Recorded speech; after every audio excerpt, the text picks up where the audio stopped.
Good afternoon. Let me welcome you to the conference on the future of cities. We'll have 3 panel discussions that will be held today and next Wednesday. We are Ari and we are organizing this event in cooperation with Czech Invest, PricewaterhouseCoopers, Mott MacDonald. I'd like to welcome Mr. Brázda, partner for ESG and digital transition, who will be facilitating today's discussion along with our partners, and we are using their studio today, which we are very grateful for. At the same time, I'd like to welcome 2 panelists from the UK. We look forward to their contributions, Luke Strickland and Simon Power. They both work with Mott MacDonald in Great Britain. There are 3 topics: city sustainability of cities, municipal transport and mobility. There are 70% of population living in Czech municipalities, and they are also responsible for consumption of 70% of all energy. At the same time, they are also responsible for greenhouse gas, for 80% of overall emissions. We don't have to wait for national policies to achieve net zero goals. When trying to achieve net zero, the key role will be played by municipalities, and that is beyond any doubt. We will introduce to you practical basic steps that can be taken by municipalities in the future to change the world. You can send us your questions to zelenaměsta.cz. We'll do our best to respond. You can also communicate with us later on after this roundtable is over.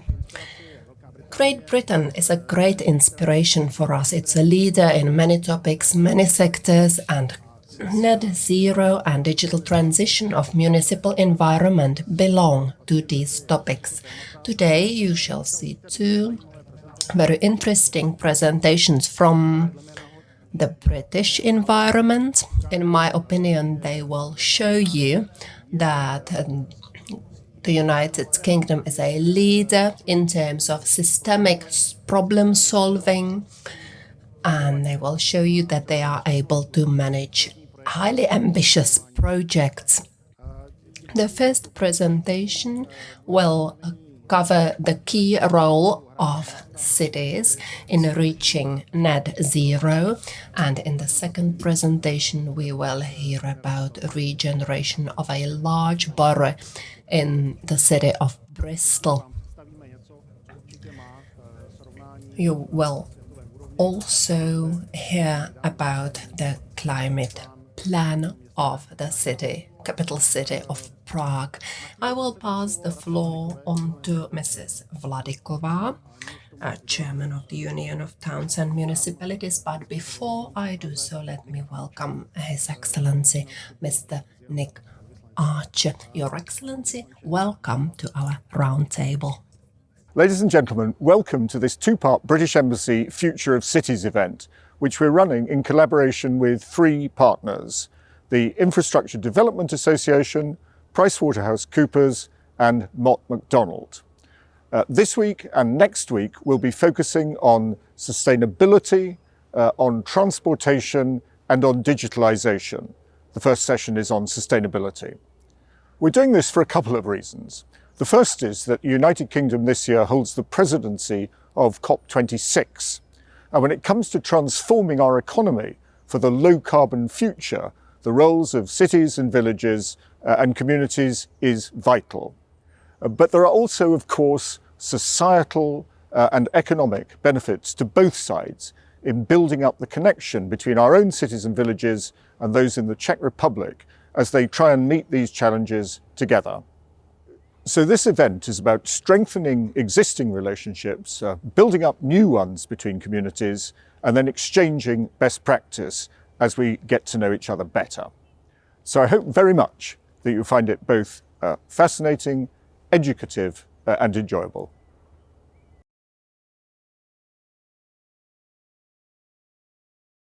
Ladies and gentlemen, participants of today's panel discussion. I'm very pleased that on behalf of the Union of Towns and Municipalities of the Czech Republic, I can welcome you to today's webinar, or rather a conference where we can hopefully inspire each other with our experience and, most importantly, gain foreign experience on how to manage electricity and other types of energy in our towns and municipalities. This is an issue that is rather important in these turbulent times, both in terms of country's security and in terms of electricity prices and the huge inflation. I am very pleased that today's discussion has been opened by His Excellency Nick Archer, who will share with us British experience on how to spend money in the most efficient way on energy sources so that our cities can be cleaner in terms of the environment and so that they can spend public resources in the future in a more efficient way. The money that we are currently spending will pay off and pay back. I wish all the participants that this discussion be very inspiring for them, very beneficial, so that we can draw new knowledge, new experience from abroad, and so that we are able to apply them in the Czech Republic as quickly as possible, because the topic that is on the table today is highly important. Now I'd like to welcome Mrs. Libova, an expert in climate change from the capital city in Prague. Tereza, along with our two speakers from the United Kingdom, will join us during the panel discussion.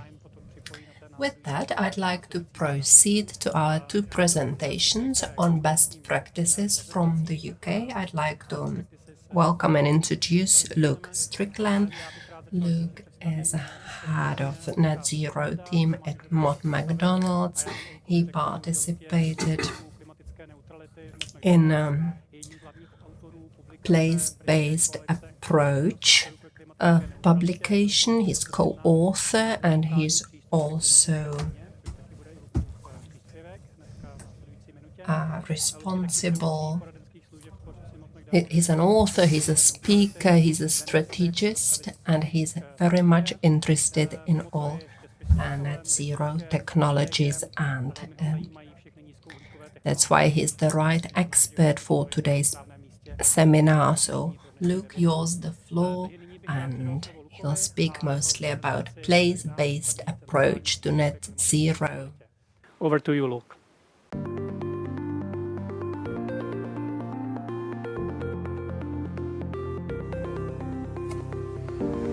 Getting to net zero in the UK is a complex challenge. The best way to address this at a city level is to take a systems approach. Instead of thinking about infrastructure, services or organisations in isolation, we need to consider all the systems in a city that provide people with what they need: water, power, transport, food distribution, heating, health and education, and so on. We can then map out what needs to change in each and how changes in one system would affect others. Which interventions would unlock benefits across multiple systems, and where are the blockers to change? City authorities have more insight about the way their local systems work and interact than national government does. They also have more insight about local people and the outcomes and benefits that matter to them. That's why cities potentially have a key role to play as we move towards net zero. They can be the systems integrator, coordinating local stakeholders, identifying local opportunities, unlocking local benefits, and mobilising local investment. So, how can we help cities to play this role? A new report from Mott McDonald and the Net Zero Infrastructure Industry Coalition has identified 4 enablers that are needed. 1. Powers. Cities need an expanded mandate from national government to take ownership of the low carbon agenda and intervene in local systems when they are best placed to act. 2. Partnerships. New forms of partnership will be required with central and regional government, with communities, and with the private sector, all with the common goal of long-term resilience and sustainability. 3. A data platform. Cities need to have better access to system-level data to understand how cities are working, to improve integrated planning, help decision-making, and to track the outcomes of their actions. 4. People. Enhanced skills will be needed within local authorities to manage these new powers, new partnerships, and new insights. A first step towards local level change could be to support devolved decision-making in net zero via a pan-city board that facilitates and streamlines the conversation between national and local government.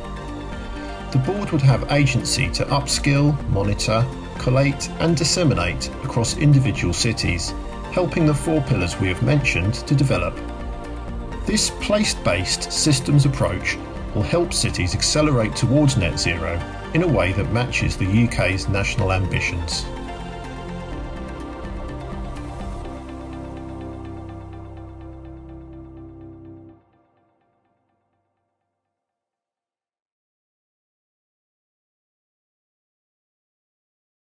Well, hi everybody, and I hope you enjoyed the summary video on our report, which focused on the importance of taking a systems thinking approach to identify solutions and interventions which unlock benefits across different systems. And I would now like to share some thoughts about how this might work in practice, as I believe the principles apply as much in Prague and other Czech cities as they do in Birmingham and Manchester in the UK. In fact, since we wrote the report, it has been adapted in India, and just last week, a version applicable to Australia and New Zealand was published. And this is the power of taking a place-based approach. The places may be very different, but the principles can be common. Now, we know that national and international policies and actions are crucially important. And we heard a lot about that during COP26 at the end of last year, when international and national policies were front page news around the world. But we also know that it is at city scale that many of the best solutions to challenges around climate issues or social issues can be applied. As you saw in the video, and as you know yourselves, our built environment is made of many interconnected systems, and each of these systems interact with the other systems in lots of different ways. At city scale, these systems and resources are concentrated, but it is a result that cities also concentrate issues as well.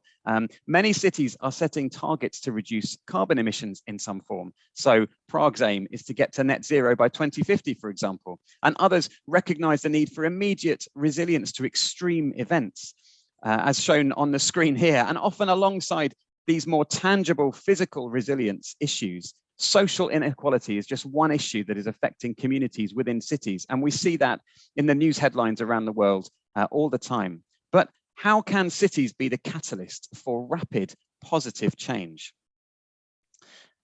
It is a pivotal time for cities. We know there is a global urgency to get to net zero in order to curtail the most harmful effects of climate change. And international and national ambition is well articulated.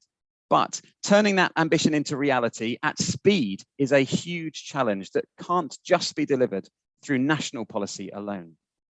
Now, we know that a successful net zero transition will require change at all levels of society.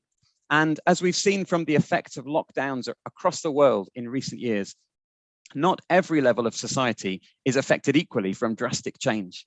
And the challenge also requires systems change across many levels of infrastructure. It's multifaceted, and changes in one system impact others, something that we've also seen over the last few years.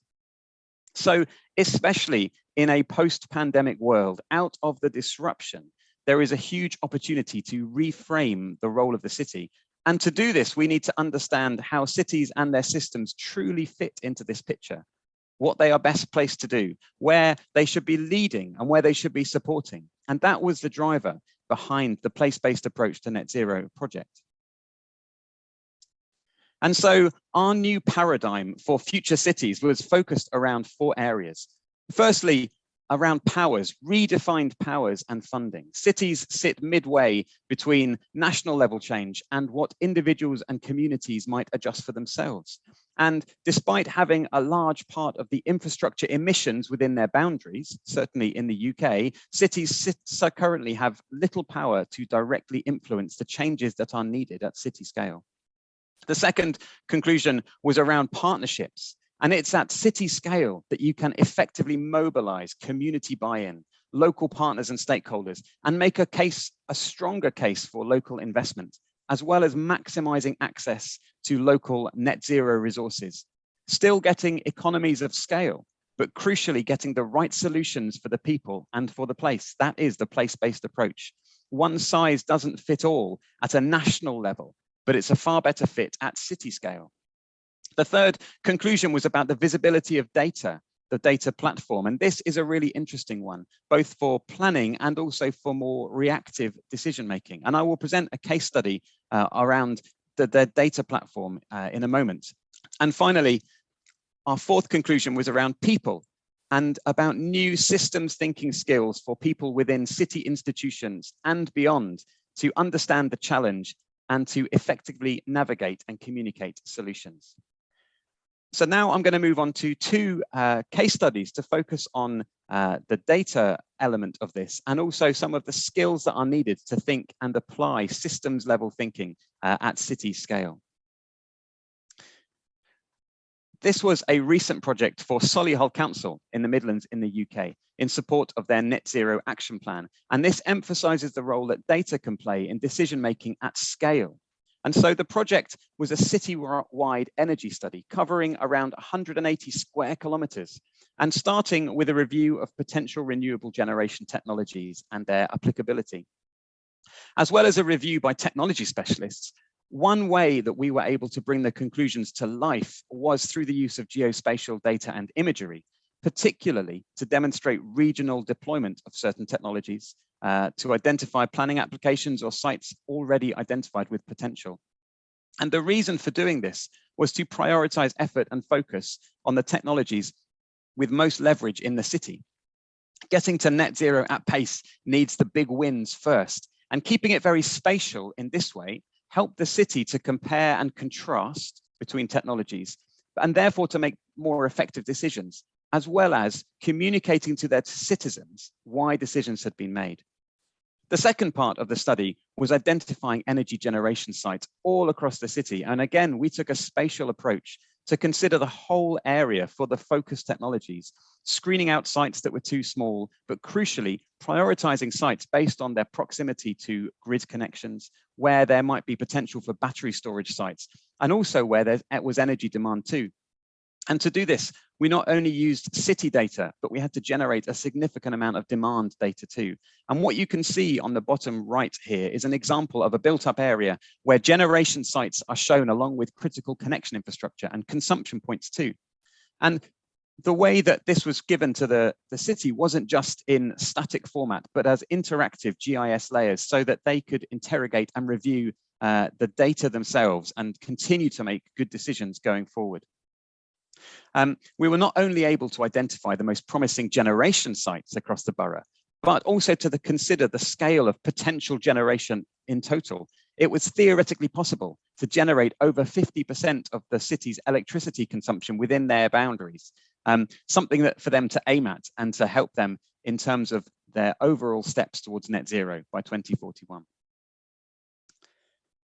I'd like to talk now about partnerships, skills, and approaches for applying place-based systems thinking in practice, particularly some approaches you could apply in your city.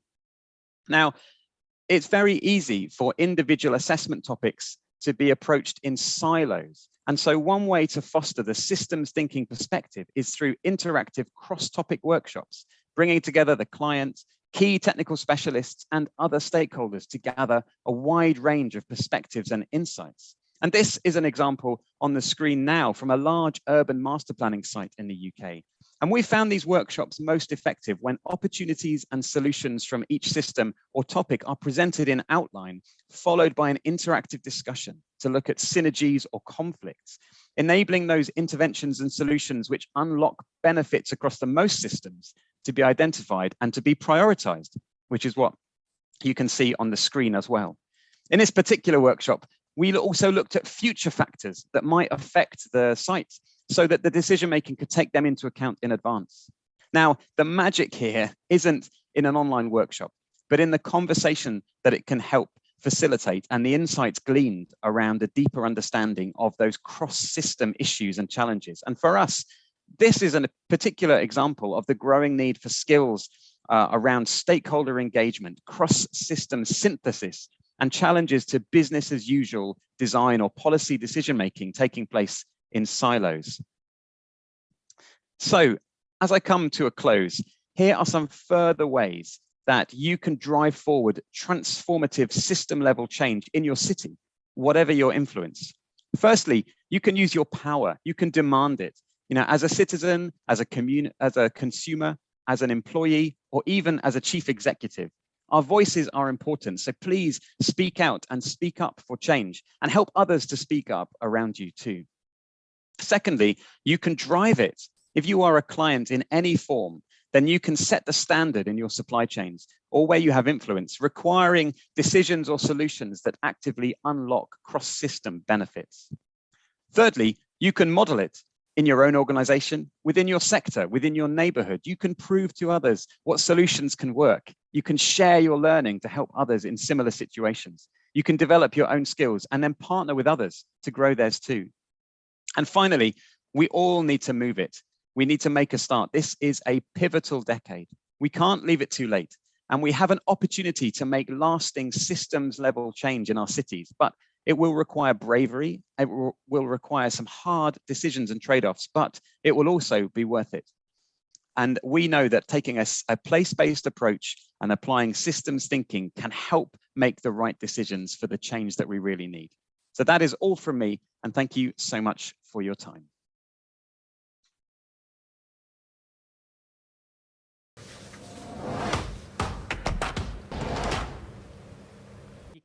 Thank you, Luke. I'd like to remind you that Luke will stay with us and will take part in the panel discussion that will follow after 2 more presentations. So prepare your questions should you have any. Now let me introduce Simon. Simon is a planning director at Mott MacDonald, providing integrated solutions for placemaking. He's an expert in urban design, zoning. He was in charge of the Temple Meads in Bristol project. Now he's in charge of several residential projects related to that. He's also engaged in projects in Wales, and he's also former member of Zoning Institute in Wales. Simon will now deliver his presentation on regeneration of Bristol Temple Quarter. Simone, over to you. Good afternoon, ladies and gentlemen. My name is Simon Power. I'm a planning director at Mott MacDonald. Mott MacDonald are a global employee-owned interdisciplinary consultancy. I'm pleased to be here speaking at this UK Future Cities event. And I'm particularly going to talk about railway station regeneration and how new transport infrastructure can be catalytic to the redevelopment of some of our places. And I'm going to talk particularly about a United Kingdom case study, which is the Bristol Temple Quarter and St. Philip's Marsh area, which is the centre of Bristol City. Now, I have a short video, which I will play, which is by the Mayor of Bristol.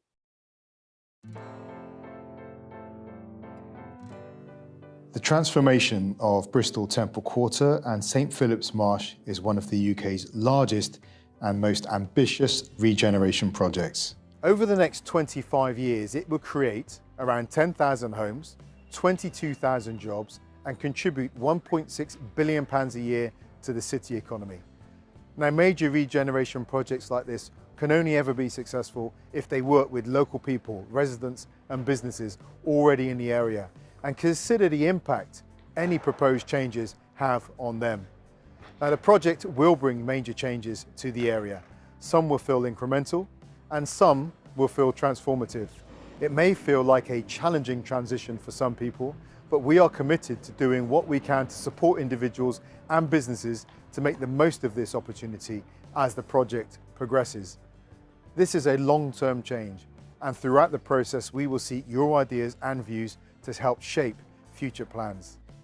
We want Temple Quarter to become a blueprint for city regeneration around the world, a blueprint that shows how to meet the needs of local people, businesses and the environment.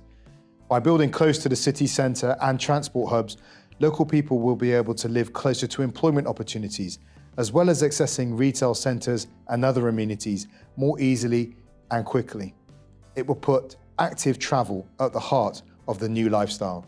Creating new and improved active travel routes and green spaces will help Bristolians walk and cycle more easily, reducing their carbon footprint and the need for a car, while creating safe, more accessible streets for their families to use and enjoy, placing local communities at the core of new livable neighbourhoods.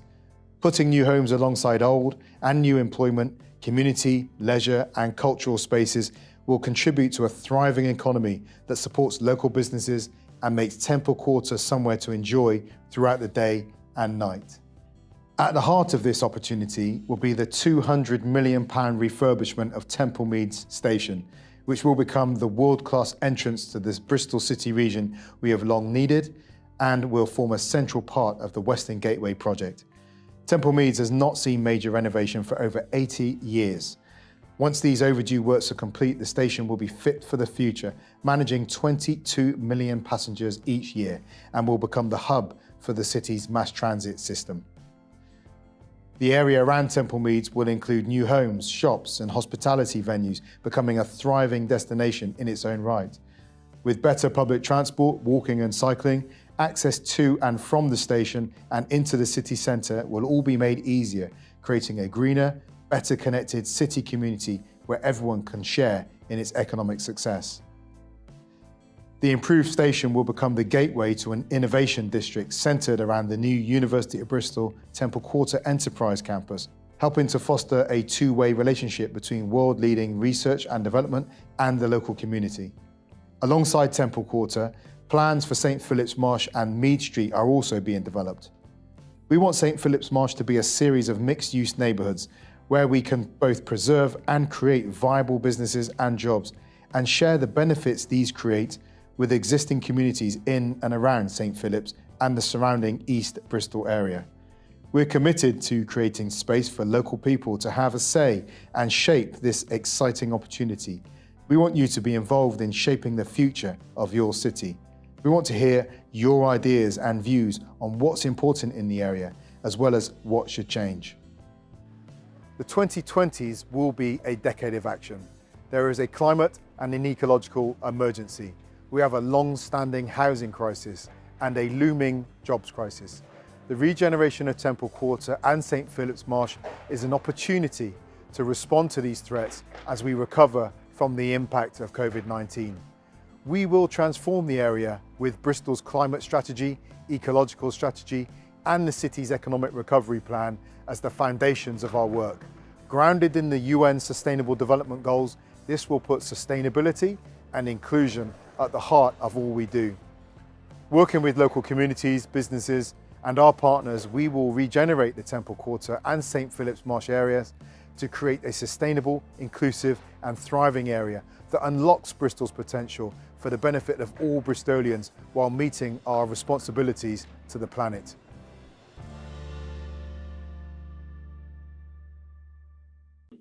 So the video you've just seen is from the Mayor of Bristol, highlighting the scale and opportunity that the redevelopment of the area around the station represents. What I'm going to talk about is the role of Mott MacDonald in delivering the documentation and the framework that's been really vital to the redevelopment of the city. So where are we? Well, just to reiterate that Bristol is in the southwest of England in the United Kingdom. There's a location on the map just there for you. And in particular, Bristol Temple Quarter is the area in and around the central station. Bristol Temple Mead station is critical to the redevelopment of the southwest of the United Kingdom, because it's a station that is at a centre between railway traffic from London, Cardiff, the southwest of England, Birmingham, and the south coast, Southampton. And all these railway lines come together at one station, which is Bristol Temple Meads. And the work that we have been undertaking is to develop a vision document for the future of the area around the station. Now, one of the key things with this particular project is the partnership working. So Bristol City Council, which is the municipal authority for the area, has worked with Homes England, which is the UK sort of property regeneration agency, Network Rail, which is the station and track operating company in the United Kingdom, and the West of England Combined Authority, which is a regional governance body.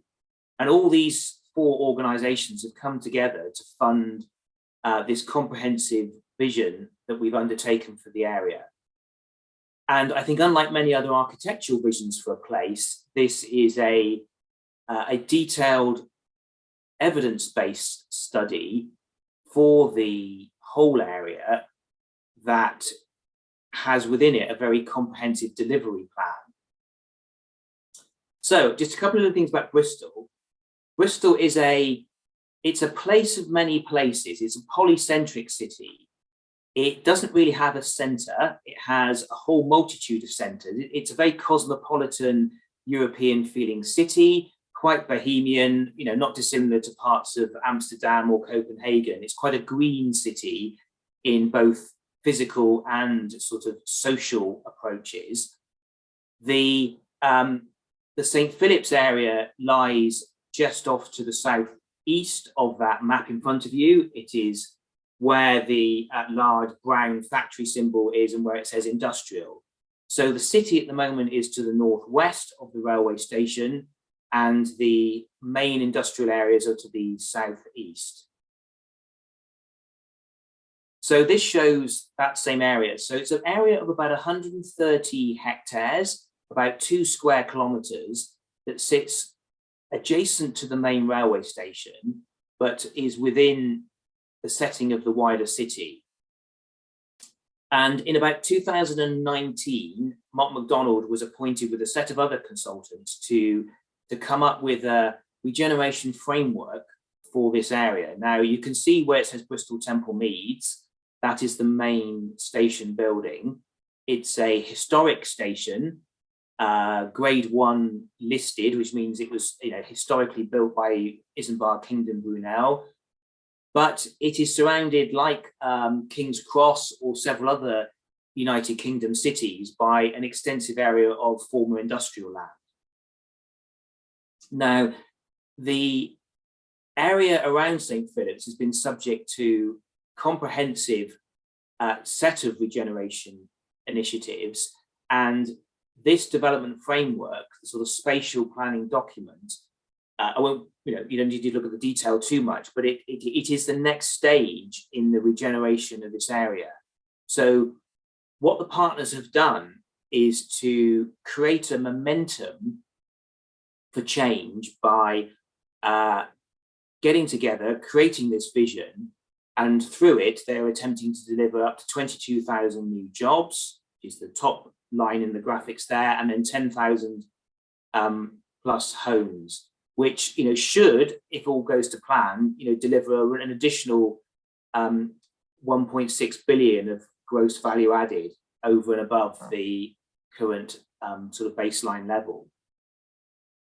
So what are the key projects? Well, in and around the station, the area around the station at the moment is very run down, and we have worked to develop the engineering feasibility and planning feasibility of a number of different projects. And I just touch on a couple of those in a minute, but they effectively, you can just see they relate to immediate areas in and around the station, the pink blobs, the Bristol Temple Meads, but they also relate to regeneration opportunities directly associated with the station, so buildings, property, commercial development, and then they relate to wider development, the white dots, which are some of the housing that can come later. So Temple Meads has a very sort of iconic Victorian tower, a bit like St. Pancras or similar, and this is one of the visions for what we're intending to do in and around the station itself. So at the moment, the station entrance is very car dominated. It's a very confusing multimodal interchange. There are buses, and the intention is to sweep a lot of that away by moving the car parking and public transport elsewhere to create a new square. The regeneration framework, it is comprehensive and includes a number of different interventions in and around the station to create a genuine European-style 21st century interchange. So what we've had to do as part of this is to very carefully plan through a series of interventions to the station and to the public realm, and come up with a very sort of clear program for how the different developments link to each other and how they carry out over time. Because effectively one needs to move the car parking first of all, and then once the car parking has been moved, then other things can come in its place. And then we can start to establish new entrance buildings, new concourse buildings, and new squares. What happens then is, when the case has been made for the improved public space, what that can then do is to enable land values in and around the station to rise, to give developer confidence. And what we've identified is a series of development plots in and around the station that become more viable with the investment in the station. And this diagram just gives an idea and a flavour of some of the different educational and office and commercial developments that are proposed. And University of Bristol is proposing to move down to around the back of the station. So you have a very much a anchor tenant that's going to come in with all the life and energy that surrounds a university, and that will help to create a more vibrant space.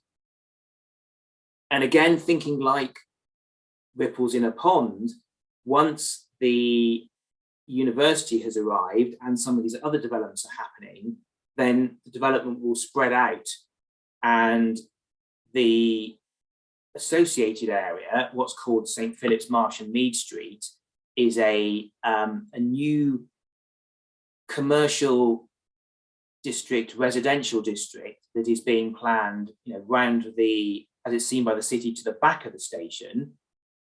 One of the challenges with this area is that it's very prone to flooding. So the redevelopment has to come after the installation of some strategic flood defences. So the drawing shows effectively a raised river edge embankment, and then the buildings themselves need to be raised a little higher along with the highways and roads that will go through. But it is very much an area that has the potential to provide a lot of redevelopment for the city. When all this happens, what we've had to do to make the business case for the redevelopment of Temple Meads is to model and think of the outcomes. So we're not just placing buildings and physical infrastructure.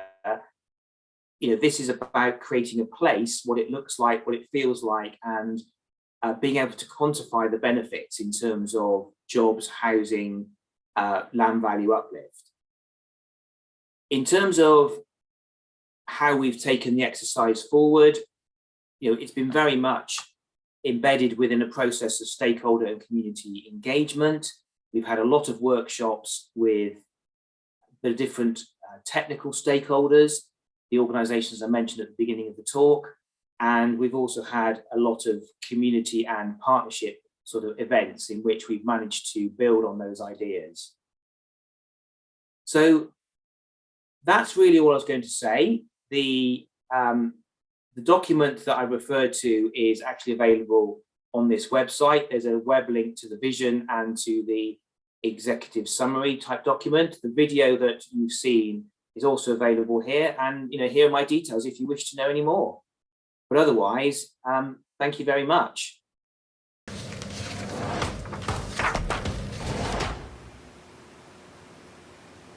Thank you, Simon. Same as Luke, Simon also will participate in our panel discussion, and we have many questions ready for him. This, I think, was a very inspirative, very interesting project.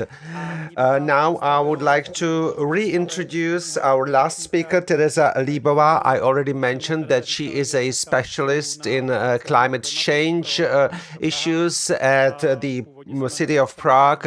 Originally, she focused on the protection of air, and since 2018, she specializes in climatic change. And after the adoption of the climate plan at Prague, she focuses mainly on adaptation measures in the city of Prague. So I would like to pass the floor to you. Thank you for introduction. I would like to say hello to all other cities, to all participants, to the Union of Municipalities and Towns of the Czech Republic. I am here to introduce to you the climate plan of the city of Prague until 2030. First, I would like to say a few words about our journey towards this plan. As you can see, this presentation is available also in English, and you will be able to download this presentation in both language versions from our website. The strategy we started to first discussions about strategy for adaptation to climate changes in 2015. We were first approached by the Brussels, and we also at that time decided to join the alliance Mayors Adapt, which was an alliance of mayors of European cities. The first step was to actually acknowledge that there was a climate change going on.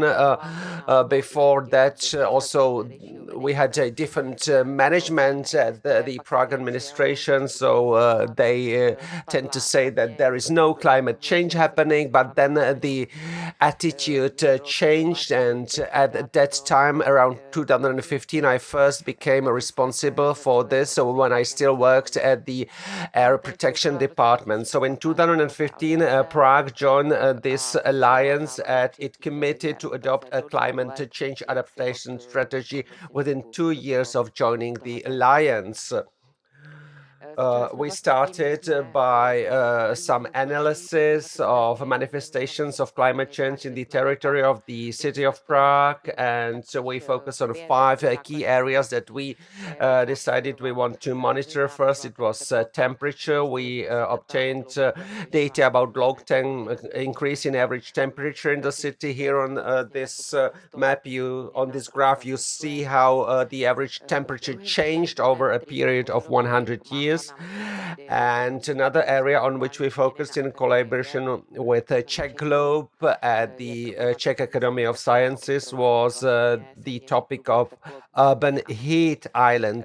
Prague, as any other big city, has a number of factors that contribute to the creation and development of urban heat islands. It is the one of the factors is the geometry of the city, because there is limited circulation of air in built-up areas. Also, there are different surfaces used within the city areas, such as tarmac or concrete. Also, there is less vegetation. The water evaporate and is drained from the locations to which it falls. Also, the city generates a large volume of waste heat by transport and industry. And on the map, you can see the heat map, and it shows the areas that are most endangered by the problems relating to urban heat islands. So you can see that in the center of the city, the temperature can be up to 8 degrees Celsius higher than in the suburbs, which is quite a big difference. We also requested data about rainfall, and we came to the conclusion that the precipitation averages do not change, but there is a significant change in the distribution of rainfall in time and space. Also, we all surely remember the flood that we had in Prague on the river and also on small watercourses. There is also increasing number of days without precipitation, which results in soil erosion, droughts, and other negative associated phenomena. In total, the climate change has negative impact on public health. The citizens of Prague suffer from health problems. We recorded higher morbidity and mortality in vulnerable populations, especially among the elderly and people with cardiovascular and respiratory diseases. Also, some of the other negative effects are reduction in work efficiency, also drivers' attention span decreases, and generally this results in reduced quality of life. On this map, the darkest locations are the location where there are strongest negative impact on public health. This is linked also to the demography, because these areas are areas like Prague 4, Prague 6, where the population is older than in other parts of the city. So we started drafting the adaptation strategy. This strategy is reviewed every 2 years, and every 2 years we approve a so-called pipeline of projects, and every year we add projects into the pipeline. And to say it simply, our department basically tries to procure financing for these projects, for adaptation measures projects in the pipeline.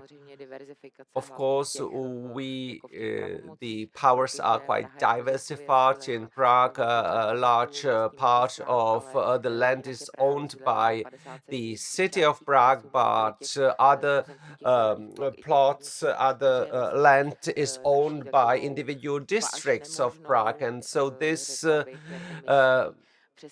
makes our situation more difficult, because we need to convince the owners that they should also participate in this adaptation strategy. In 2018, the climate policy of the city of Prague was expanded and includes the climate change mitigation measures. We joined the Covenant of Mayors for Climate and Energy. This is a commitment of mayors, and it's committed to submit a sustainable energy and climate action plan within 2 years. That means by 2020, we did not comply with with this commitment because we undertook this commitment 1 year later, but on the other hand, we committed to more. In 2019, we adopted our climate commitment and we extended the SECAP targets to 45% CO2 reduction by 2030.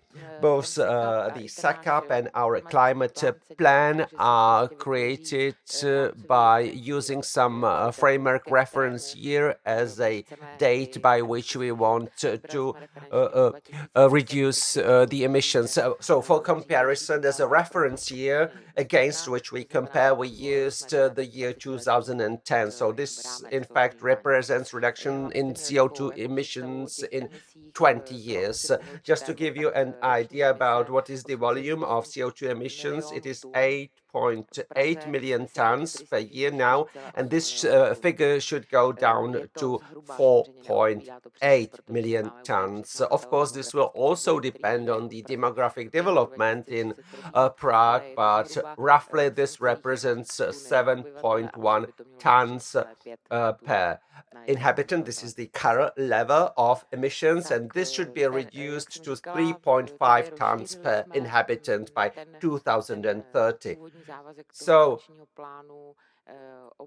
as I said, we committed to more demanding targets, but what is even more important is that we added some new targets that we want to achieve. Apart from adaptation and energy savings, we also added transport and circular economy. On these slides, you can see the actual reductions to which we committed in individual types of fuel in individual sectors. What savings do we want to achieve? And I would like to say a few words about the scope of the plan. Here you can see 4 or 5 basic areas on which the plan focuses. In each of these areas, whether it is energy, transport, adaptation, or circular economy, we have 4 main key targets. These are 4 indicators by which we want to measure progress in these areas.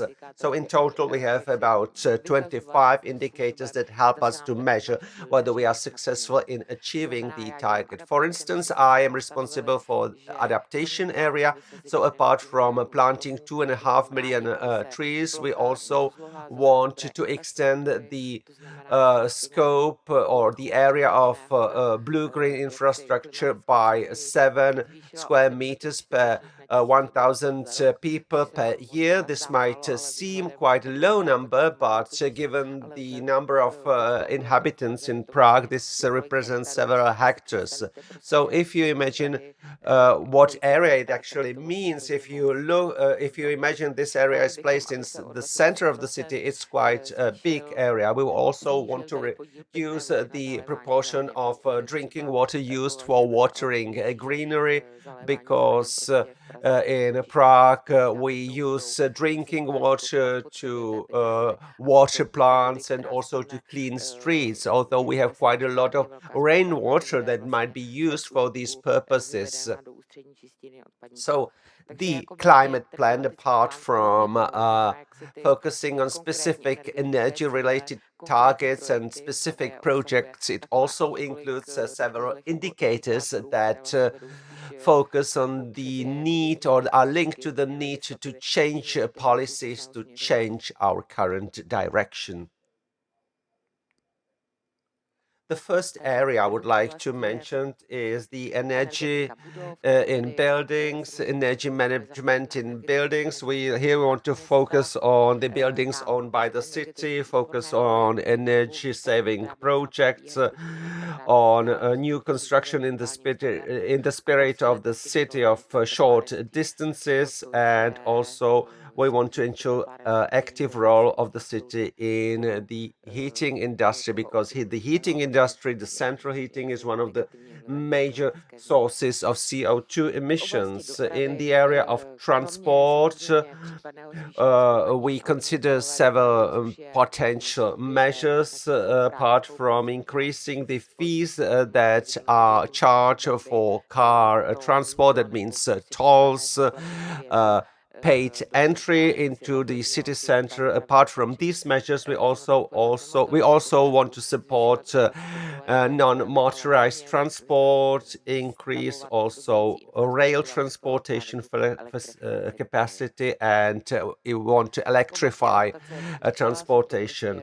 In the area of adaptation, we focus on the development of blue-green infrastructure, on wastewater recycling and management, we also want to focus on stormwater management, and we want to promote sustainable agriculture. Arable land represents, in fact, 1/3 of the total area of the city of Prague. We also want to, in the area of circular economy, we want to increase the recycling of municipal waste. We want to build a new sorting line. We want to achieve true recycling of plastics. Now the plastic waste is collected, but we want to make sure that it is actually converted into end products that are used. Then we also want to focus on reuse of construction waste. Construction waste can be used as a source material in some other industries, so we want to avoid wasting this way. We also want to develop a biogas plant that would use biological waste, and it should be able to burn about 100,000 tons of biological waste in a year. So far, we have a project that assumes 50,000 tons a year. The biomethane that will be produced at this station will then be used by the trucks that collect waste in the city of Prague as a propellant. The water treatment plant in Prague every day produces huge amounts of treated wastewater, which is slightly warmer than the water in the river. And we would like to use this heat, use heat pumps to extract this waste heat, and and this heat could be used then to provide energy to a newly developed residential area housing approximately 20,000 people. We have several projects that we used as a model from other European cities, and we would like to implement this solution. Of course, financing is important for such major projects, and we expect that we would get financing mainly from the EU dotations from various types of funds that can be used for this purpose. This is something that already exists, Prague Renewable Energy Community. This is a project that allows owners of residential houses, apartment houses, or commercial buildings to take part in what we call a solar power plant, and this will help to create a community where Prague will use photovoltaic panels on roofs, will use them as a source of renewable energy, and this energy, this electricity will then be distributed to people living in Prague, regardless, also in other buildings, not only in those on which solar panels are installed. So in fact, this will serve as a sort of virtual power station. Also, we focus on collaboration with the transportation company of the city of Prague that recently purchased first 14 electric buses, and we want to focus on the electrification of city transport. This is a slide describing the implementation process since June in 2021, when we adopted our climate plan. We already launched the first projects. Some of these projects were part of this presentation. We also participated at the COP25 conference in Glasgow, where we presented our climate plan, and we also established climate partnerships with other European cities. We also want to start a dialogue with the public, with NGOs, and regularly update our climate plan. In the area of international cooperation, we visited Helsinki, where we learned how to build an incineration plant. We also visited Zurich, where we looked at the project for the use of heat from wastewater plant. A project also focused on the use of biomethane and sludge. And so this basically is what I wanted to share with you. At the end of the presentation, you can see the website address where you can download some materials, including the climate plan of the city of Prague. And if you have some questions or comments, you can also email them to the email address provided below. So this is all from me. Thank you.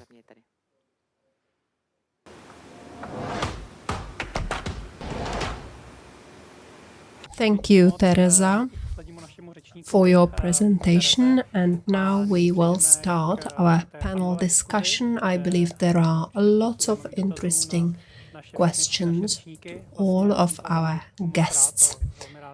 I'm very glad that Czech municipalities take climate change very seriously, and they make specific steps in the form of specific projects. That's good news.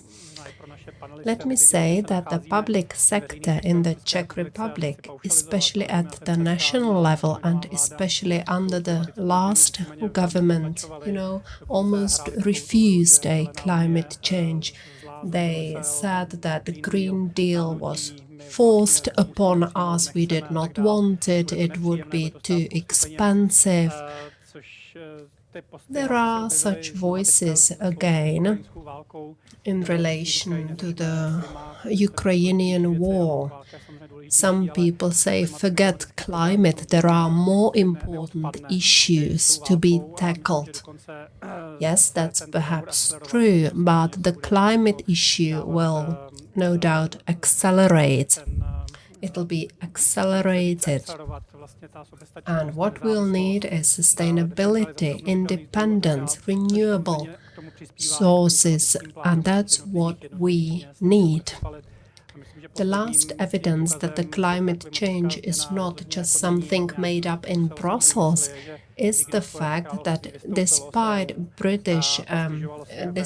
Brexit, now UK is greener than the European Union. So this was just to start our discussion. I know we have many municipalities among our viewers, so I believe we should absolutely focus on climate change because we don't want much worse outcomes and results in 30-50 years. So, Tereza, Luke, Simon, let's start with specific questions. Tomáš Janeba, President of ARI. Tomáš, should you have any questions, please do not hesitate to interrupt, to skip in. So let me use Luke's division into pillars. He mentioned pillars, partnerships, data platforms and people. Perhaps we can use the same structure because I think it makes sense, especially for more comprehensive projects. I'd like to know a question to Luke, whether the British government motivates municipalities to strive for net zero. Are there any responsibilities given to them? Are there any subsidies provided? How does the government motivate municipalities, or is it just up to them, the municipalities, to take such a decision? It's a good question, and thank you again for having me. I should start by saying that central government funding to city authorities has been declining for many years, intended to drive efficiencies, but that leaves very little spare funding for the transition to net zero. But there are a couple of ways that central government does provide funding for city authorities. The first is through some broader funds that cities can apply for specific regeneration projects. So we have a fund called the Towns Fund and a fund called the Levelling Up Fund. And both of these are broader, but they have net zero elements. The more direct way has been through devolution deals, so where powers are devolved from central government to regions. And in the last 5 or 6 years, they have created a number of what they've called combined authorities. So these are super regions, where there are a number of city authorities underneath. And specific powers and funding have been granted to these combined authorities. So, for instance, in Greater Manchester, they have additional planning powers. In the West Midlands Combined Authority, they have additional transport powers and funding as well. Now, at the moment, these deals don't yet include net zero powers because the national legislation and drive to net zero has been catching up, really, and has only been articulated in stronger terms over the last few years. However, on the agenda over the next 18 months are a new series of devolution deals to the combined authorities. And I fully expect that these will include explicit mention and funding for the transition to net zero, particularly around regional energy powers, and those powers are not powers that cities have ever had, really. So that is how they are motivated. I think it is a big challenge because funding from central government is overall reducing, but that's where there is a role to play for the private sector. Thank you, Luke. I can see there have been changes in terms of combined responsibilities. Perhaps for the sake of comparison, let me ask Tereza about the public sector. Does the central government support preparation of Prague's climate plan, or do you believe that you might receive more responsibilities from the central government? Well, sometimes the process takes place vice versa. Prague is very often ahead of developments. There are EU regulations and directives that are to be transposed by the central level, but very often Prague is ahead of the process, and I'd rather stress what we need from the Czech government. We need their support. There are some goals or objectives set in terms of ring road around Prague or nationwide processes processes at the national or projects at the national level, because sometimes there are issues that entail the entire Czech Republic. Prague is a major transport hub, and we would appreciate support in this respect. Let me follow on what Luke said in terms of energy, or in the energy sector, for example. Municipalities should know where will they get energy in 5 years, 10 years. Will they receive green energy or not? That's something that you cannot really influence at the municipal level, because you are connected to something. You can fight this using solar panels, for example, but the whole issue is very wide. Yes, the main source of energy for Prague obviously is not located in the capital of Prague. It's located in the central Bohemian region.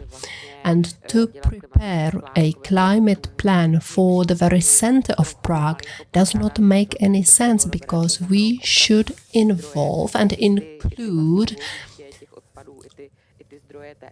the whole central Bohemian region and assess Prague and the region together. But it's beyond our competitions and beyond our strength to launch such or this type of cooperation.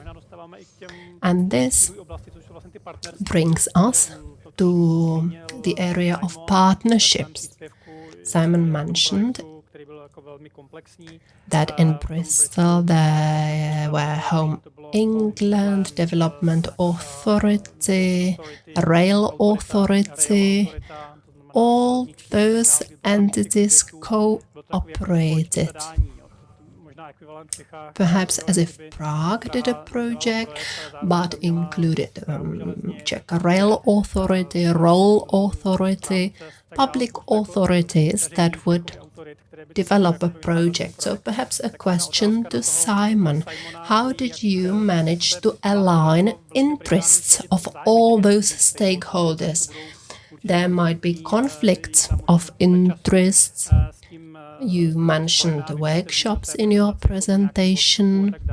Is it really difficult to find balance and consensus?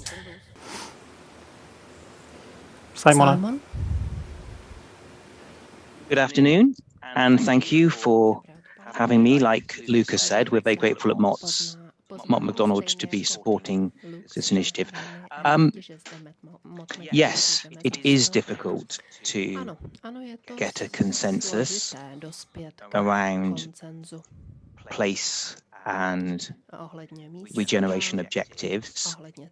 In the UK, we have a lot of different agencies which have different priorities, and what we've tried to do is to work with the senior people as we can get in the organizations that we're dealing with to get an alignment around some of the common ground. And I guess just like any negotiation, it's trying to find those areas that everybody agrees on. So I think in the case of Bristol, everybody agreed that the area needed to change, that it needed to be regenerated, but not everybody agreed on what form it should take, or perhaps how land and money would flow from the different partners. So I think it is very much a question of putting in place the right levels of governance. So you have a project or program level governance, and then you have a kind of more executive governance, and so decisions are taken up at the different levels of governance. I hope that answers the question. Yes, Simon, thank you. It seems it's not that easy. A similar question to Luke. From your experience, can you provide any examples of innovative cooperation of the public sector at the central municipal level and perhaps private sector in Great Britain? I think a really good example is around local area energy partnerships. And actually, Bristol, Simon's city, is a really good example of that. So that's where the city a few years ago sought an investor partner to finance energy solutions across the city to help them get to net zero, so to bridge that gap in funding that we talked about. And I think we will increasingly see more of those kind of local scale partnerships where the city authority can help shape the question and can help bring in funding from central government, but can also attract local funders and stakeholders and have that convening power of cities, you know, with bringing the right stakeholders together. I think what we're also seeing are more coalitions of city authorities, for example, combining their voices and coordinating their ask to government and to industry. So one particular coalition is called the UK 100, and they're a really good example of this. And this, as the name suggests, is a coalition of over 100 city authorities across the UK. And what that gives them is a stronger voice to central government, but it also, they have created forums for sharing best practice between cities as well. So I think at city level, those types of partnerships and collaboration forms are starting to happen that go beyond individual projects and are different to perhaps the more traditional public-private finance deals that have happened in the UK over the last 20 or 30 years that had been around schools programs or hospitals programs. Because I think in the end, the value to the taxpayer wasn't as high for those. So there was a recognition that they ended up being more expensive. So I think I'm excited to see more types of collaboration emerging. This is such a new space that I think some of the traditional approaches don't fit so well, and it's exciting to see more community-led approaches as well. Thank you, Luke. That's very interesting. Well, private-public cooperation in Britain has been in place for dozens of years. You mentioned cooperation of municipalities, sharing best practices. That's something that, in my opinion, would be relevant also in the Czech Republic. Prague is not the only big city in the Czech Republic. There are 6 to 8 cities. A question to Tereza for the sake of comparison. How does Prague cooperate in this area with other municipalities and the private sector when pursuing or using the most recent innovations and knowledge? The city of Prague, when we draft and implement the climate plan, we collaborate with institutions, various institutions and associations that operate in Prague. The climate plan, as I mentioned, consists of 4 chapters, and for each chapter we have a separate work group that includes representatives. For instance, the transportation work group includes specialists in rail transport, road transport, the Directorate of Roads, and various institutions that have something to do with transport. So they act as a sort of advisory body for the head of this work group, and we have a committee set up that leads each of these work groups. And we have, for instance, the former Minister of the Environment participating, also Martin Bursig participating in this setup, in this organizational setup. As far as the collaboration with other municipalities is concerned, we tend to have ad hoc collaboration. Some cities are more friends with each other than others, so to speak, but we also go, for instance, to Brno. We get some inspiration from Brno. They have some very good energy-saving solutions, and also some smaller towns or cities come to Prague to get inspiration.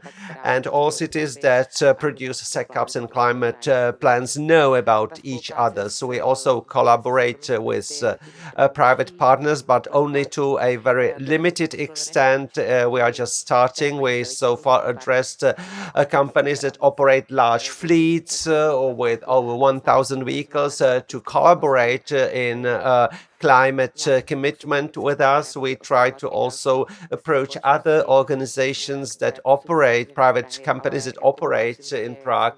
But as I mentioned, there are so many of these companies. We are not many working on this topic, so we need some more time to address this. I think we might come back to this question when we talk about funding, about whether only public funds will be used to fund these activities or also some private funds. I have a question for Simon about similar regeneration projects, infrastructure regeneration projects. Such as rail stations within cities, internal cities, and net zero. I'm asking about this because at the moment we have several projects in Czech Republic, in Prague. This is a large railway station in Smíchov, Bubny, and Žižkov. Some of these former railway stations will be converted into for different use. So we have many projects that focus on rail stations. So I have a question for you. When you combined this low carbon transportation with overall regeneration of the district, this is a very interesting project. So I want to ask you whether you have some other similar projects in preparations in Great Britain that are of similar nature and from which we could learn. Thank you. Yes, I think that a number of cities, Oxford, Cardiff, Bradford, Leeds, Birmingham, they all have, Manchester, they all have examples of new rail stations or new railway infrastructure. What is the challenge, I think, in the UK is linking the investment in the station, and how people get to and from the train to the wider place. And there are different examples of this working well and working less well. And I think one of the challenges is the transport operators, whether that's the new High Speed 2 or whether it's Network Rail in the UK, it's not really their remit per se to facilitate and enable regeneration. And in many cases, there are quite a lot of different organizations around the stations who need coordinating and need organizing. So some of the points that Luke has touched on in terms of getting that place-based approach, I think it's equally important for regeneration. And some railway station places are getting better at it than others.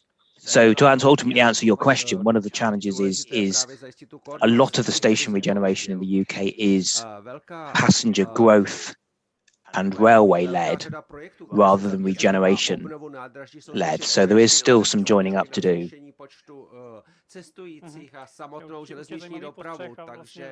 Well, what you mentioned are high-speed trains. This is something on which we will need to focus in the Czech Republic also. We are lagging behind in this respect. But we have also projects that address the development of high-speed lines, and we will also need to focus on such projects in the future. I would like to come back to Luke and one of the pillars that he mentioned in his presentation, which was people. net zero projects are to a large degree innovative. People who work in the municipalities do not have a lot of experience with them. And so what do British municipalities do to develop skills of these people? What they do to educate them? Do you organize some workshops about what it actually means, low carbon economy, what adaptation measures are? Do these people learn by themselves, or how do you approach this? I think it's a challenge not just for city authorities, but across all our sectors and industries. I mentioned earlier about the budget situation for many city authorities, and it's fair to say that many city authorities are already understaffed and are facing shrinking budgets in future, and many services are already provided by outside parties through big frameworks. So there's no doubt that there's a massive need to increase carbon literacy, to increase digital literacy all over, but especially in city authorities for existing staff. But those new skills that are needed are around energy planning, around systems thinking, and around data management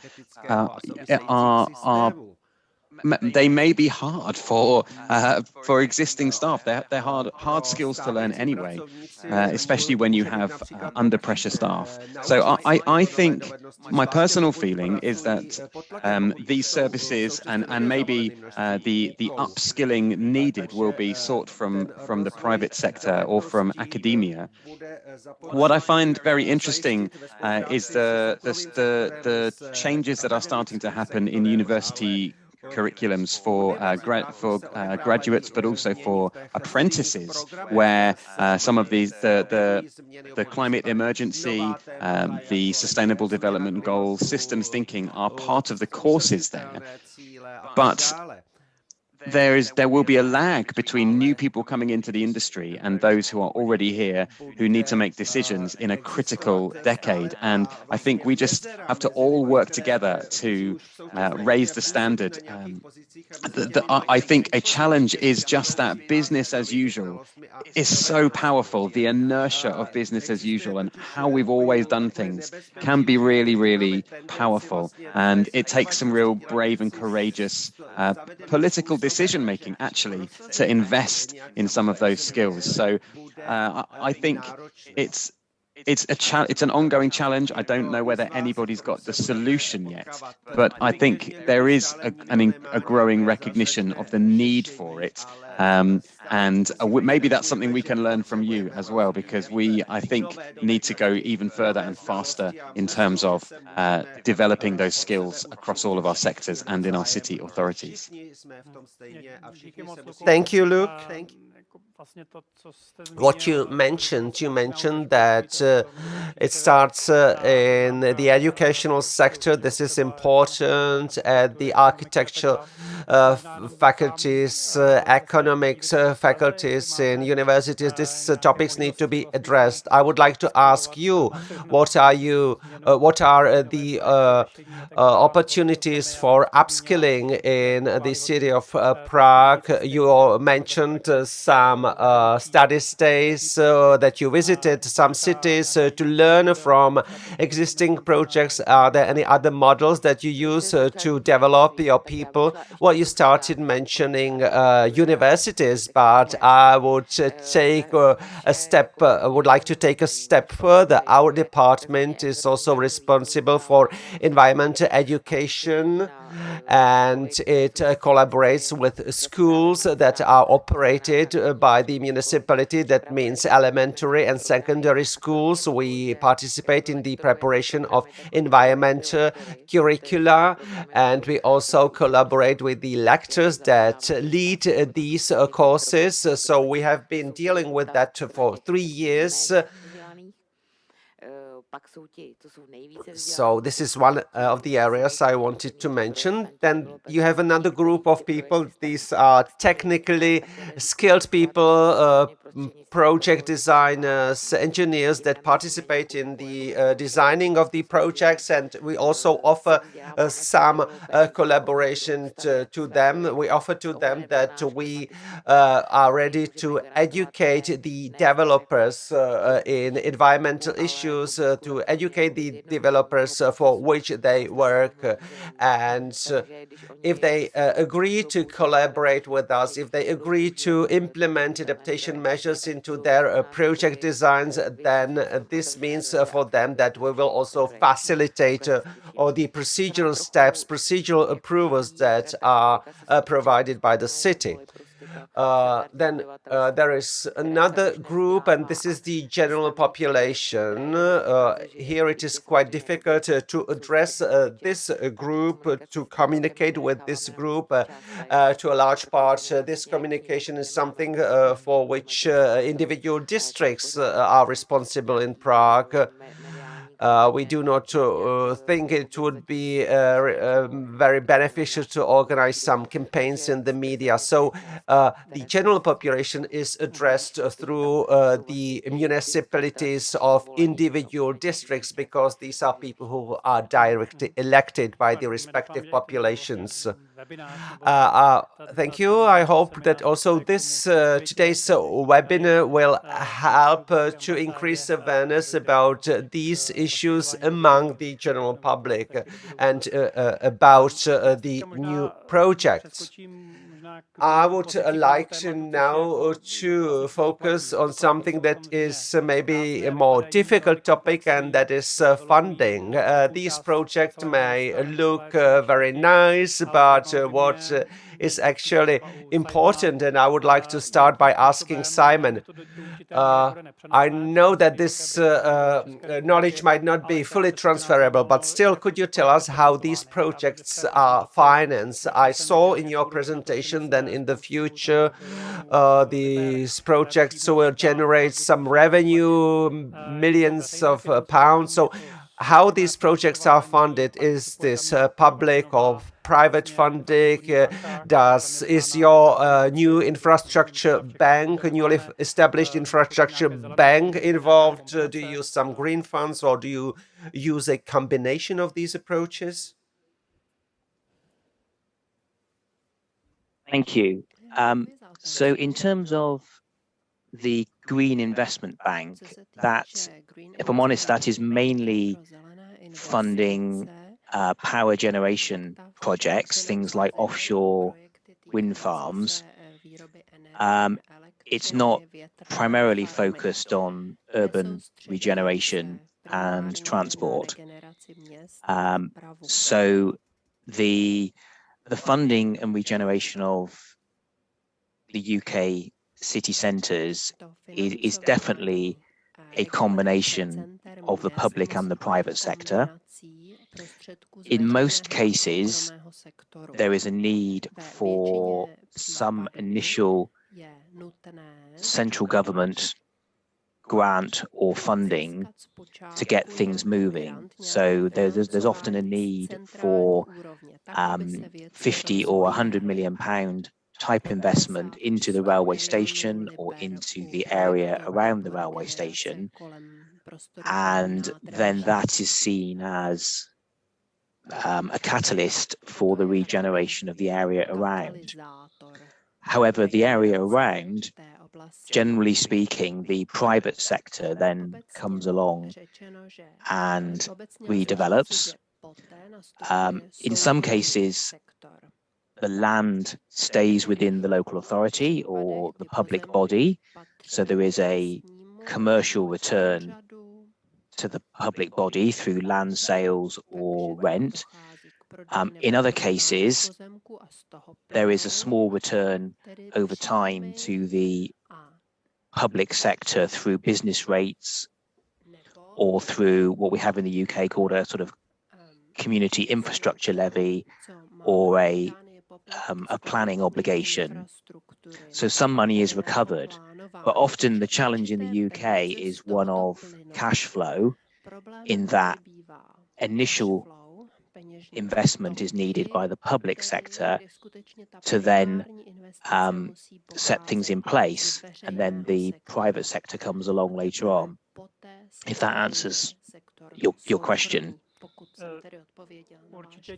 Great, thank you.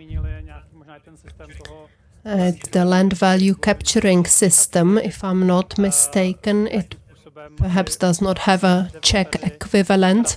Developers should return something to the public budget for bringing transport lines there. That's something that we need to catch up with. I know it's been in place in Great Britain for many years, but in Prague we still do not have anything like that. What if the value of your land is tripled? Then there must be some money involved. Is that something that Prague may use in terms of funding the climate change plan for Prague? Are there projects being prepared and the financial part is left aside or put aside? Oh yes, there are some financial aspects. There are some agreements to be signed with developers. Prague has one great advantage. Prague is a role model of environmental policy.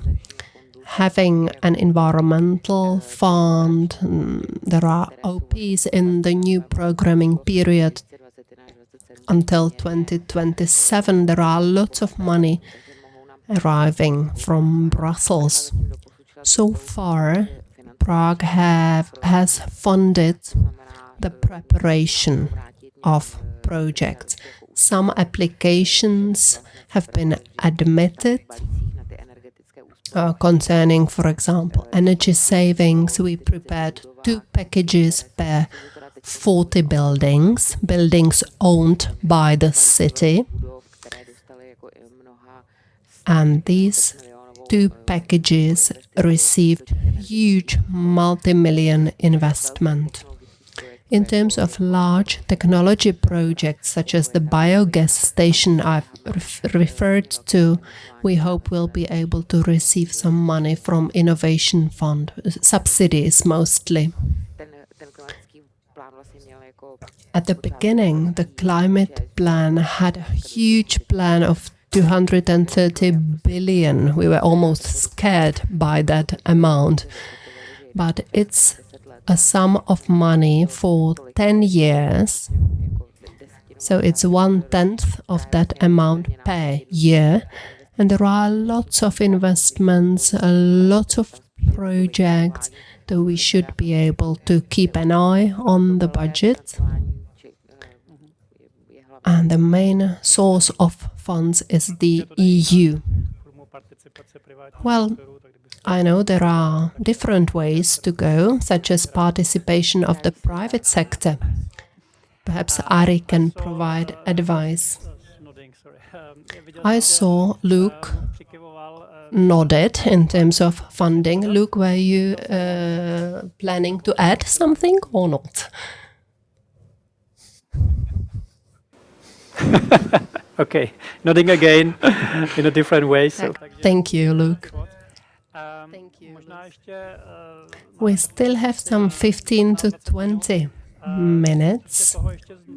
Back to Bristol project. I still cannot imagine having such a highly complex project without many obstacles, problems and issues. Simon, in your opinion, what were the biggest obstacles in preparing such a huge regeneration project when focusing on sustainability? For example, is there an issue that could be common for all projects of this type, something that we should avoid, perhaps? In terms of the issues, I've touched on it earlier. I think there is a problem about getting agreed objectives for the regeneration project so that all the bodies pull in the same direction. I think that's a really important point, and therefore having very strong governance of the project would help. I think also in the case of Bristol and in some other cities, there is not land assembly. And I think, there's a different approach to be taken if the local authority or the regeneration body has the ability to purchase the land, as opposed to when you don't. And, when the land is not in the control of the regeneration body, then you're really reliant on either contractual arrangements with the developers, or you're very much reliant on planning and planning controls to govern the development. So in terms of one of the main limiting factors is actually, the lack of public sector control in some cases. There's a lot of very good plans, master plans, regeneration plans, net zero plans that get developed. But if there's not strong levers to the public sector to get the right people to do the right things, then what you'll end up with is a real mixture of development and individual private sector proposals that don't add up to the whole. So I think to answer your question, I think there is a need, ideally, for land to be brought together, before you start. And that was certainly the case with things like the Olympics or with some of the very big London redevelopments. But if not, then you need very strong leadership and strong governance to bring all these different parties together. But effectively, something like Temple Quarter in Bristol needs 5, 6, 7 different private sector regeneration sites, all to come together along with the railway authority and the council to make it happen. Thank you. It's very interesting. Historically, in the Czech Republic, very often municipalities sold land to developers, and it's very difficult for them now to plan what's going to happen. So these regeneration projects now are vice versa. Municipalities want to retain their ownership, then the private sector does not want to get involved. Allow me yet another question for Prague. What made you adopt this climate commitment? Your drivers, SECAP was SECAP your primary driver? Or were there any in-house decisions made by the capital city of Prague? I'd say there were three incentives. Pressure from Brussels, number one. All other European countries are part of the covenant. They've got their plans. And how about Prague? Where is Prague? And we did not want to participate that much. And we were told, we invited your mayor to Brussels for 15 times and we have not received any answer. So we started to feel ashamed because just everybody participated. Bratislava, small municipalities from Poland, everybody but Prague. So that was pressure from up. Then there was bottom-up pressure. Fridays for Future, there were people arriving in front of our building and they were sitting there and demonstrating. Municipal districts started to adopt their own little climate plans. And we felt we should do something. We should act as a roofing authority. And we are well aware of the conclusions drawn by IPCC in Paris. The Earth is getting warmer every day. We can see it. We have our own water management experts, greenery experts. We can see how difficult it is to take care of greenery, how things are changing. So this was a natural development. So you should maybe start from the third part later. So as you can see, there were many drivers. SECAP does not stipulate a single methodology how to proceed. Sometimes municipalities are not that good in that. Question for Luke. In the UK, do you have a unified methodology how to develop climate plans for municipalities, or does every municipality prepare a plan of their own? I would love to say that we have a unified plan and that everybody is consistent, but that's not true. The experience is common actually to what has just been shared, where there is a huge variety in the production and the quality of the different kind of action plans at city levels.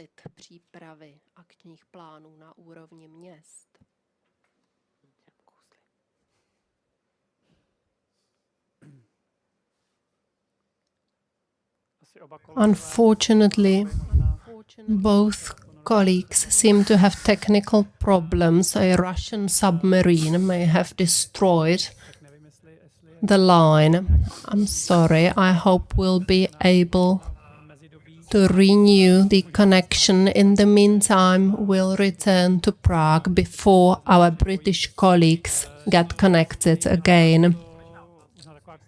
Perhaps one last question. There are more than 100 municipalities connected. What should they learn from your experience in terms of preparing a climate plan? What would you recommend? What experience would you like to share? Well, this is a very general question. I think the situation of every city is different, and every municipality, the people in every municipality are different. So the climate plans are adopted by the municipalities, and what they agree on, and this is what they get. And also, there are different cities with different needs. Some are more industrial, some are more agricultural. Some have an airport, some have an important railway hub. So they have different needs. So what is probably the most important message that I would like to share based on our experience from past 3 years? All measures that are mentioned in the climate plan, mitigation measures, adaptation measures, anything needs to be clearly and well discussed with the stakeholders that are responsible for that. And if you do not do that, it doesn't really matter what you put in your climate plan. Also, you have to have secured sources of financing, and you have to engage and delegate specific responsibilities to specific people with specific deadlines and specific financing available. Otherwise, this is just a political declaration. And I would like to ask you on behalf of other cities, for instance, is it a good idea to start with SECAP as the first step? Yes, it definitely is. When you start developing SECAP, you produce BEI, which is this is the step in which you set your reference year against which you compare, and this by itself forces you to actually understand where the necessary data are, what they say, and when you collate this data, when you have this, once you have data available, then you can decide about measures. And so this is very important. I recommend starting with SECAP. Although, for instance, in our case, we came to the conclusion that this is not something that is sufficient for developing a city policy. But still, it is something that is very good to start with. It is good to start with SECAP as the first step, because you have also some methodological tools that you can use. Also, this is a sort of political declaration. You have to commit to some targets, to have to commit to something, and you so this is important. Also, when the political representation changes at the municipality, this is important that you have some commitments that you already accepted, and it is not just something that is only for 4 years. So I see that we now have re-established connection, the UK, and I would like to ask both our colleagues, Luke and Simon, I would like to ask a final question, or if you could give us some final recommendation about what the Czech cities can take from the local-based approach to net zero from your experience in the UK. So I would like to start with Luke.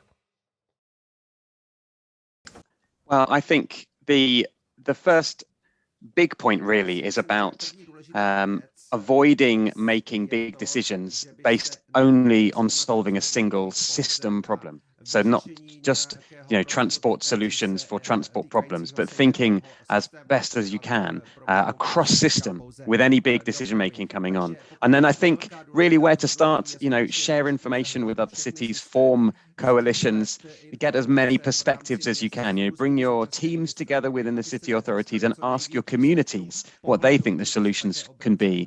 And that gives you a really good foundation for better and more broader decision making in future. Thank you very much, Luke. And I have a similar question for Simon in relation to complex regeneration city projects. What are your recommendations? I think to try, if possible, to establish a plan that is flexible, that is broken down into a series of small projects, so you can do one bit at a time. I think particularly in Europe, our cities are complex, and very much a phased incremental approach is the way to get to that end point, and also strong and consistent city leadership.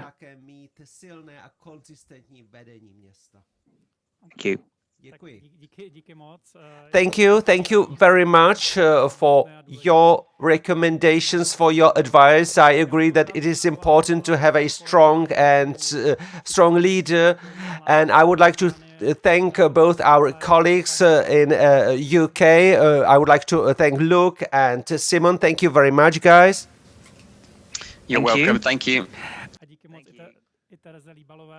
I would also like to thank Tereza Libalová from the Municipality of Prague for participating here in person. Thank you very much. And by this, I close the panel discussion. I would like to pass the floor back to the studio to Tomáš, the head of the Infrastructure Development Association. I would like to thank you both for how you handled this discussion. You are precisely on time, sharply on time. And I would just like to mention a few words about the activities of our association. I would like to introduce one project on which we work in our association, and this is a project that is called Green Deal for Buildings. This project is a part of a pan-European initiative finance from Horizon 2020 program. We collaborate with a number of other institutions in the Czech Republic and Slovakia, and the aim is to accelerate the renovation and to innovatively finance projects focusing on energy savings. And we want to also limit, we also want to remove limitations and restrictions. We organize various roundtables, and we will also prepare some travel maps and action plans and guidelines. And this debate focuses on residential, commercial, but also industrial buildings, and also on the urban infrastructure. For instance, in the first roundtable, we discussed the necessity to have a national strategy for funding. We also presented some limitation of EPC model, and we also discussed about how to promote more intensive use of SECAP. So please follow up also this project. You can get more information on the link below, and we hope that we'll be able to remove limiting factors and accelerate these renovations in this area. I would like to thank you very much. I would like to also thank our participants, the audience, and I would like to just sum up in 3 minutes what we've heard here during the discussion. I was very inspired by locally based approach that is implemented at the city level. This approach shows us that every one of us can contribute to improving the locations in which we live. Also, I learned that net zero is something that consists of many pieces that come together. So everyday activities are important and they can contribute to a major change. So we should try to manage these efforts and start actually doing something. As it was mentioned, we should drive it, and it's up to us. What was also very interesting to hear is that collaboration is very important. Partnerships are important, not only collaboration between public institutions, but also collaboration with the private sector is important.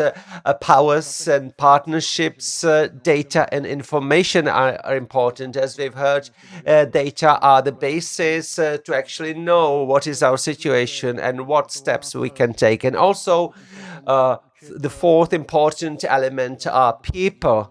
We need to understand that this is not only about the future of our cities, but also about the future of our children. Bristol project is a very ambitious project. I very much liked it. It revived a large part of the city, and this project brings new jobs, better life. And next week's Wednesday, we have a debate about these topics when we discuss transportation. And as we've heard in this case, this regeneration project revolved around a railway hub. And I think that we'll discuss this topic in more detail next Wednesday. The Czech Republic, as was mentioned, projects the development of 600 kilometers of high-speed railway lines. But this is not only the tracks and the fact that we will be able to travel faster, but it will also help to connect people, connect companies, connect businesses, and this will have major impacts on the society as a whole. So railway stations and connections of railway station to cycling parks, public transport, electromobility, etc. This all will be discussed next week. I'm very glad that we had an opportunity to see the climate plan of the city of Prague. This was very inspiring, and I hope that this can inspire also other cities. And it shows that if there is a will, you can progress quite significantly. Also, it was mentioned here that partnership is important, and also smaller cities should know that they are not alone, that they can form coalitions, they can form partnerships, they can also learn from other cities, and if they form coalitions, in fact, also they will be better heard. So this is all from me. If you want to sum up in a few words, I will be glad. Well, I think that you said everything that was needed to be said. In that case, I would like to thank you. Thank you for coming. I would like to thank the audience. I would like to thank our host, the staff in the studio, and please follow us next week at 10 o'clock on Wednesday. We have a panel focusing on digitization and cities, and in the afternoon we have a session about urban mobility with some very interesting speakers. Thank you very much and goodbye.